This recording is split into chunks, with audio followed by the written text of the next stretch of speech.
चाहे जो भी हो जाए आप मेरे साथ ही रहोगे। नहीं बाबूजी, मैं छोटा हूँ ना, तो मैं आपसे ज्यादा प्यार करता हूँ, तो आप मेरे पास ही रहोगे। नहीं नहीं, आप मेरे साथ रहोगे। बाबूजी आप मेरे साथ ही रहोगे। देवर जी आप छोटे हो ना, आप बाबूजी ख्याल कैसे रखोगे? बाबूजी हमारे साथ ही रहेंगे। भाभी अब मैं इतना भी छोटा नहीं हूँ, बाबूजी का ख्याल रख सकता हूँ मैं। क्या बात है यार, आज के टाइम में ऐसे बच्चे कहाँ पे देखने को मिलते हैं। आजकल के बच्चे तो अपने माँ बाप को वृद्धाश्रम भेज देते हैं, और इन दोनों भाइयों को देखो, पिताजी को रखने के लिए लड़ रहे हैं। ज्यादा ना खुश होने की जरूरत नहीं है, इनमें से कोई भी अपने पिताजी से प्यार नहीं करता।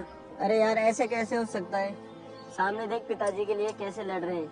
यह नजारा तो कलयुग में सतयुग जैसा है। गलत फहमी है ये तेरी, मिश्रा अंकल ने भी रिटायरमेंट लिया है ना, इसलिए हो रहा है ये सब। रिटायरमेंट हुआ तो ये अच्छी बात है ना। अभी तो ये दोनों भाई लड़ रहे हैं कि रिटायरमेंट के बाद में पिताजी को मैं रखूं या मैं रखूं। इतने टाइम से मिश्रा जी तो अपनी जिंदगी अकेले निकाल ली, अब इनके बेटे इनकी सेवा करना चाहते हैं। ऐसी औलाद तो नसीब वाले को मिलती है।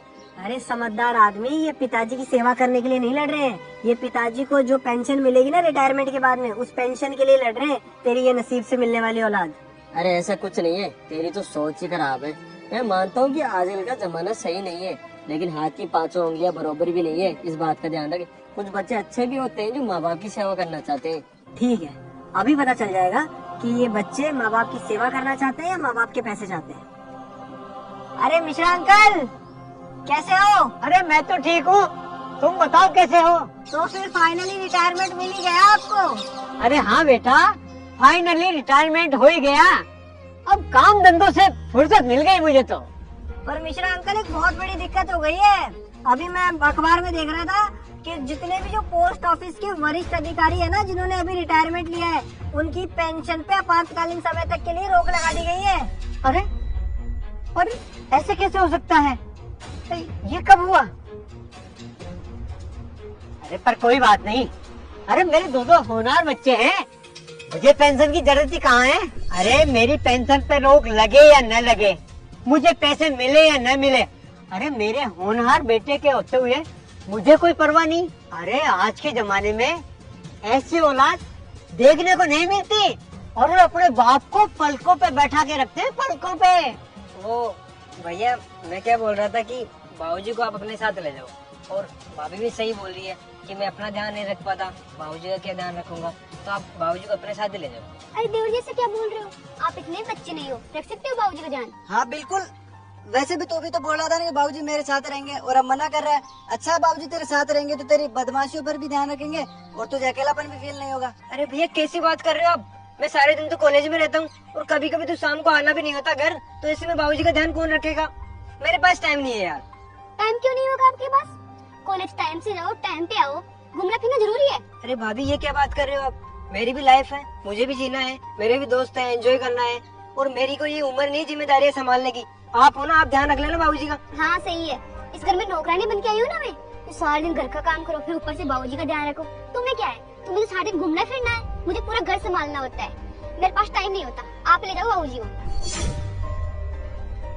देख लिया सेवा करने वाले बच्चों को, इतने से में पलट गए। अभी तो तू देख के कह रहा था कि कितने अच्छे बच्चे हैं, कलयुग में सतयुग के नजारे हैं। देख लिए तेरे सतयुग के नजारों को। आजकल के बच्चों की सच्चाई यही है, जब तक उनको अपने माँ बाप से फायदा मिल रहा होता है ना, तब तक तो माँ बाप को सजा धजा के प्यार करके रखेंगे। उनको लगेगा ना कि जब उनके माँ बाप यूजलेस हो गए, तब उनको देखेंगे भी नहीं कि उनके माँ बाप कैसे। Mishra uncle 1 minute.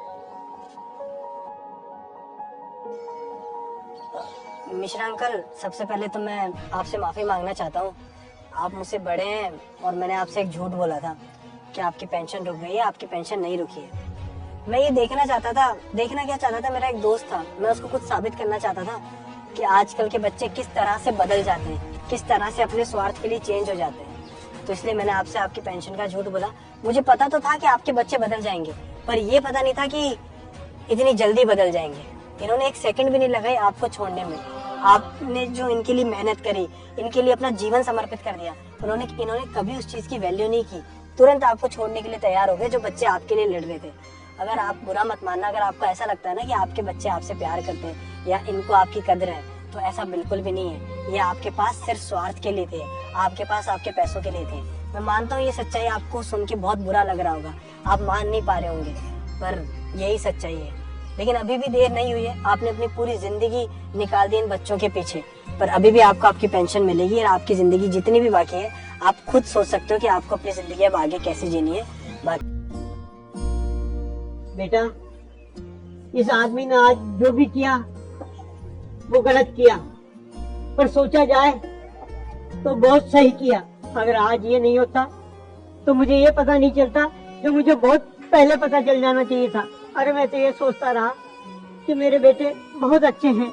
अगर आज ये नहीं होता तो मुझे तो सच का पता ही नहीं चलता। अगर पानी में जहर मिला दो, कितना भी फिल्टर कर लो, वो शुद्ध नहीं हो सकता। ऐसा मत सोचना मेरे बच्चों कि मैंने तुमसे अपना रिश्ता खत्म कर लिया। और मैंने पूरी जिंदगी नौकरी की, तुम्हें पाला पोसा, तुम्हें काबिल बनाया, पढ़ाया लिखाया। तुम्हारी माँ के मरने के बाद भी मैंने कैसे अपना जीवन गुजारा। अरे कहीं घूमने भी नहीं गया। बेटो ठीक है, तुम 1 तारीख को आ जाना और अपना अपना हिस्सा लेके चले जाना। अब मैं अकेला रहूंगा, मुझे तुम्हारी कोई जरूरत नहीं है। पर मैं तुम्हें दुआ देता हूँ, सदा खुश रहो बच्चों, सदा खुश रहो। माँ बाप बच्चों के लिए पूरी जिंदगी लगा देते हैं और जब वही बच्चे माँ बाप के प्रति स्वार्थ रखते हैं, मतलब के लिए इस्तेमाल करते हैं, तो इससे बड़ा दुख माँ बाप के लिए और कोई हो ही नहीं सकता। दोस्तों, इस वीडियो को ज्यादा से ज्यादा शेयर कीजिए ताकि ये वीडियो उन बच्चों तक पहुंच पाए जो अपने माँ बाप के साथ ऐसा करते हैं।